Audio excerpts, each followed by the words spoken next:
मासु के गर्नुहुँदैछ हौ आज सन्डेको दिन पनि मासु नखाएर के मासु हो अँ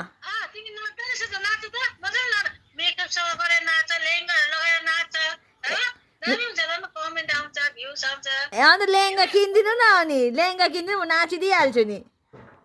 ल जाउँ भोलि जाउँ लेहेङ्गा किन्ने छु एउटा कहाँ आउनु त लुगा किन्नु कहाँ जाने मार्केट कति बजी आइपुग्नु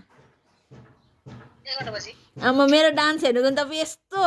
भयङ्कर अन्त नाच्नुपर्छ आमा नाच्छ बहिनी नाच्छ आँसु नाच्छ सबै नाच्छ खानाको डल्लै त नाच्छ तिमी एउटा भए तिमी पनि नाच ल अब भोलिदेखिको मेरो डान्सको भिडियो आउनेवाला छ कि तपाईँ एकदम लाइक सेयर गर्नु ल ल ल ल ल पहिला त मेरै हुन्छ म्याक्सिमम कमेन्ट मेरै हुन्छ ल म अब एकदम आज रिल्स हाल्नेवाला होइन नि लेहेङ्गा आएर मात्रै